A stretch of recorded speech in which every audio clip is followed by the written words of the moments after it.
बिस्मिल्लाहिर्रहमानिर्रहीम, अस्सलाम वालेकुम। पाकिस्तान और दुनिया भर में देखने और सुनने वालों को अब्दुल कादिर का सलाम।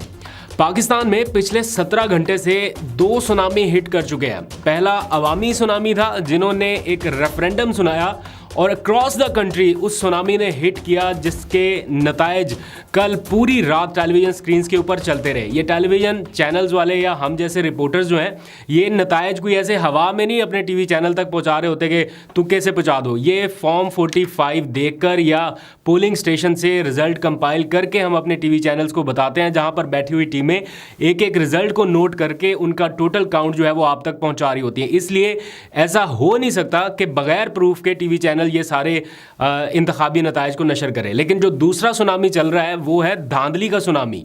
और इस वक्त जिस भोंडे अंदाज से ये रिगिंग की जा रही है और जिस अंदाज से उसको अनाउंस किया जा रहा है और जितना ताखीर के साथ कर दिया गया, इस इलेक्शन की क्या क्रेडिबिलिटी रहेगी। इस वक्त अवामी रेफरेंडम अपना फैसला सुना चुका है और इतनी कोशिशों के बावजूद भी, इतना सब होने के बावजूद स्टिल इंडिपेंडेंट कैंडिडेट सबसे आगे हैं। और जो दावा कर रहे थे कि हम हुकूमत बनाने जा रहे हैं या पता नहीं क्या किस किस्म के दावे कर दिए थे, या पूरे निज़ाम को ये बताया जा रहा था कि जनाब हम आ रहे हैं, वो अभी भी तीसरे नंबर पर हैं। ये इंतखाबी नताइज कौमी असम्बली के अब तक जारी हो रहे हैं। मैं आगे चल के उनका आपको ब्रेक डाउन भी दूंगा। लेकिन जिसकी 2 दिन पहले अखबारों में हेडलाइन लग रही थी कि वज़ीर आज़म नवाज शरीफ अवाम का फैसला, या जिसके बारे में ये इश्तिहारात दिए जा रहे थे कि पाकिस्तान को नवाज दो, जिस शख्स को पाकिस्तान पर नवाजने की कोशिश हो रही थी, उसके 2 हल्कों के इंतखाबी नताइज अगर आप देखें तो एक हल्के से वो 30,000 वोटों से शिकस्त खा चुके हैं इलेक्शन कमीशन के ऑफिशियल रिजल्ट के मुताबिक। और दूसरे से जहां से उनकी कामयाबी का नोटिफिकेशन जारी किया गया, यास्मीन राशिद उनको एक्चुअल में हरा चुकी हैं, लेकिन स्टिल उनको किसी ना किसी तरह से जो फॉर्म 45 या 47 वॉटएवर जो भी है, उसमें अगर आप गलतियां देखें तो जो टोटल वोटों की तादाद है वो कम है और दुरुस्त करार पाए जाने वाले वोटों की तादाद ज़्यादा है। और उसमें जो आज़ाद उम्मीदवारान हैं उनकी फहरिस्त में अगर आप देखें तो आज़ाद उम्मीदवारान को एक एक वोट भी नहीं मिला। मतलब जिन्होंने कागजात जमा कराए, क्या उनकी फैमिली ने, क्या उन्होंने खुद भी अपने आप को वोट नहीं दिया? क्या जमात इस्लामी को एक भी वोट ना मिला होगा? इतने बड़े हल्के में क्या एक भी जमात इस्लामी का वोट नहीं होगा? तो ये क्या मजाक करके आपने नताइज जारी किए हैं। और नवाज शरीफ साहब मानसहरा में जिस शख्स से हारे हैं वो इमरान खान की फर्स्ट ईयर का लीडर भी नहीं है। आजम सवाती ने वहां से इलेक्शन लड़ना था लेकिन उसे नहीं लड़ने दिया गया।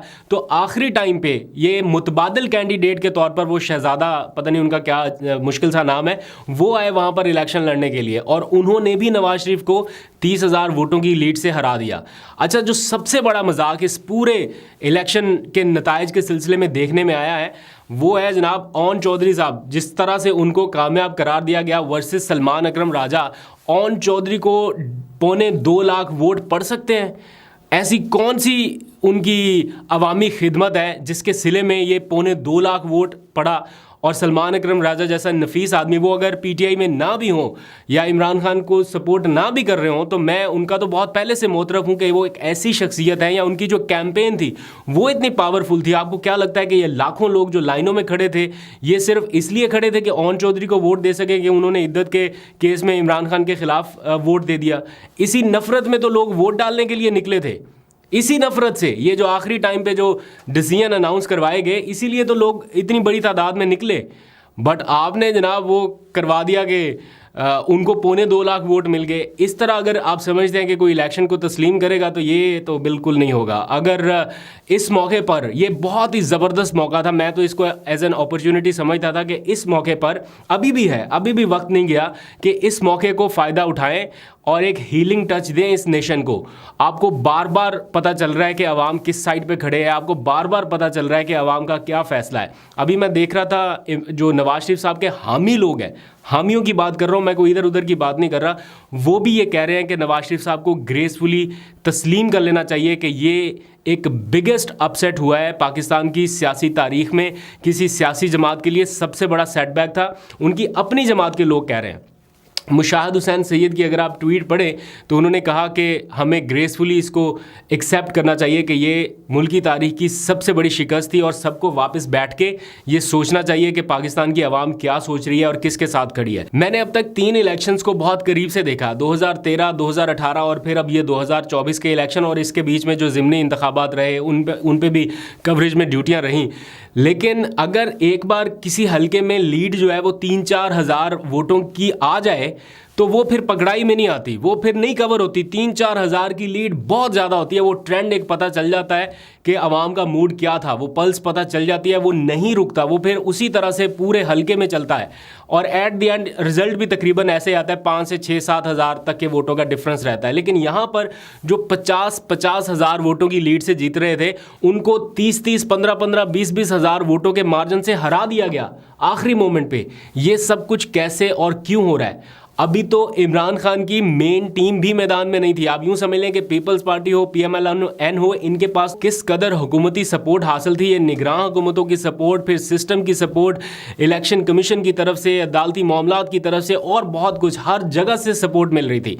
बट इमरान खान के जितने भी लोग थे उनको कोई सपोर्ट नहीं थी। हर जगह पे उनको रेजिस्टेंस का सामना करना पड़ रहा था, हर जगह पे। बट स्टिल उन्होंने फाइट बैक किया, आवाम ने उनका साथ दिया और ये नताइज जो रात टीवी चैनल्स पर चलते रहे वही ओरिजिनल नताइज हैं। फॉर्म 45 लोगों के पास मौजूद है, तो फॉर्म 45 जब लोगों के पास मौजूद है तो फिर कैसे इलेक्शन कमीशन ये नताइज बदल सकता है कि बस एक बार नताइज आ जाएँ फिर किसी को भी प्राइम मिनिस्टर बनवा दें और फिर ये मामला ट्रिब्यूनल्स में चलते रहें, 2-2 साल, 5-5 साल तक चलते रहें। इस तरह से नहीं होना। मेरा ख्याल है अभी और फाइट बैक PTI को करनी पड़ेगी और बहुत रेजिस्टेंस दिखानी पड़ेगी, क्योंकि ये मामला खाली सिर्फ एक जमात का नहीं है कि PTI के साथ हुआ तो चलो कोई नहीं। ये बहसियत नेशन हमारा मुतालबा है, बहसियत कौम हम ये चाहते हैं कि जो मैंडेट लोगों ने दिया है, जिस पार्टी को दिया है उसको रूल करने दें, उसको आने दें। ये जितने भी नाकद हैं PTI के या जो सहाफ़ियों में से अगर आप देख लें, वो सब के सब ये तस्लीम कर रहे हैं कि PTI जीत चुकी है। जिन लोगों को आप मुसल्लत कर रहे हैं इस मुल्क की बागडोर संभालने के लिए, जिन लोगों को इख्तियारात दे रहे हैं, उनकी क्या क्रेडिबिलिटी है? उनके ऊपर आवाम का एतमाद ही नहीं है, उनको अवामी मैंडेट ही नहीं मिला, उनकी कोई मॉरल इखलाकी उनके पास अथॉरिटी नहीं है। ये हुकूमतें, ये सारा कुछ खाली इसी से नहीं चलता कि बस आपके पास एक नोटिफिकेशन है। आपकी मॉरल इखलाकी सपोर्ट भी होनी चाहिए ग्राउंड बेस, वो नहीं है। तो ज़ोर ज़बरदस्ती से क्या आप सबको इसी तरह से हाँकना है कि जनाब ये सब भेड़ बकरियां, तो जो नोटिफिकेशन हम जारी कर देंगे बस वो सब मान के बैठ जाएंगे? तो इस तरह से तो नहीं चलेगा। और अब ज़रा सी बात करनी है इलेक्शन कमीशन के उस सिस्टम के हवाले से जिस पर करोड़ों रुपया इस पाकिस्तान का खर्च हुआ और हमें ये बताया गया कि ये ऑफलाइन एप्लीकेशन है, इंटरनेट के बगैर भी काम करेगी। जब आपको पता था कि इंटरनेट की बंदिश की वजह से ये मसाइल होंगे या हो सकते हैं, तो क्यों आपने इंटरनेट खुलवाने का ऑर्डर जारी नहीं किया? ठीक है, हुकूमत ने बंद कर दिया इंटरनेट, लेकिन आपके पास सारी अथॉरिटी थी, इलेक्शन कमीशन के पास, चीफ इलेक्शन कमिश्नर के पास, इनके 5 मेंबरान के पास, कि ये ऑर्डर करते, पूरी हुकूमतें इनके मातहत थी, ये ऑर्डर करते इंटरनेट की बंदिश ख़त्म हो सकती थी। और अगर मान भी लें कि पोलिंग पर ख़तरात थे, कुछ दहशतगर्दी के, इसलिए बंद कर दी गई ये सर्विस, तो 5 बजे पोलिंग ख़त्म हो गई थी। 5 बजे से लेके अगले सुबह 5 बजे तक या 4 बजे तक ये क्यों सर्विस बंद रही? ये 12 घंटे तक सर्विस बंद करके क्या किया? आप चाहते आप ऑर्डर कर सकते थे। आपको पता था कि इंतखाबी नताइज में ताख़ीर हो रही है, 10 बजे नताइज आ जाते। जब ताख़ीर हो रही थी तो उस टाइम ऑर्डर क्यों जारी नहीं किया इलेक्शन कमीशन ने कि इंटरनेट की सर्विस बहाल कराई जाए? और अगर आपकी ऑफलाइन एप्लीकेशन जिसके ऊपर आपने करोड़ों रुपया खर्च करके ये तशहीर की कि जनाब ये ऑफलाइन भी चलेगी, वो क्यों नहीं चली? इसका कोई जवाब है किसी के पास? और इस वक्त के इंतखाबी नताइज का जो ब्रेक डाउन है वो मैं जल्दी से आपके सामने रख देता हूँ। इस वक्त तक दोपहर 2:30 बजे तक कौमी असम्बली के 107 हल्कों का नतीजा जो इलेक्शन कमीशन ने बनाया है, तैयार किया है, उसके मुताबिक आज़ाद उम्मीदवार 42 नशिस्तों पर आगे हैं।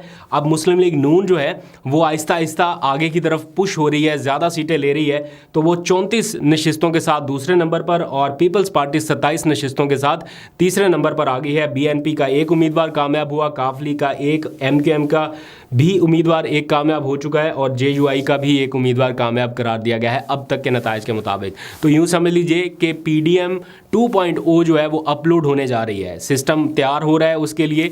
और आप देखिएगा कि आपके वोट अगर ना बचे या उसके ऊपर कामयाबी से ये सारा कुछ किया गया जो इस वक्त हो रहा है, तो फिर अगले 5 साल भी वही 2.0 PDM जो है वो आपको देखने को मिलेगी। इस वक्त जो कुछ भी किया जा रहा है ये सब फायदा उठाया जा रहा है इस चीज़ का कि इमरान खान इस वक्त जेल में है। अगर वो जेल से बाहर होते तो जितनी आसानी से ये सारा कुछ हो रहा है ये इतनी आसानी से नहीं हो सकता था, और वो यकीनन रेजिस्ट करते। कौम को भी इंतज़ार है कि इमरान खान की तरफ से कोई पॉलिसी गाइडलाइन आए, क्योंकि जो इस वक्त चेयरमैन PTI है वो अपने हल्के में अपने वोट बैंक को महफूज करने में मसरूफ़ है। ऑब्वियसली उनकी भी मसरूफियत है, लेकिन जो एक ऊपर से नीचे की लेवल तक जो मैसेज कन्वे होता है वो शायद नहीं हो पा रहा। अगर इमरान खान बाहर होते यकीनन अब तक विक्ट्री स्पीच भी अनाउंस हो चुकी होती। 2018 के इंतखाबात में इससे भी कम सीटों के साथ उन्होंने अपनी विक्ट्री स्पीच कर दी थी जो उन्होंने बनी गाला से कर बैठ के की थी, और लेकिन उस वक्त ये हालात नहीं थे।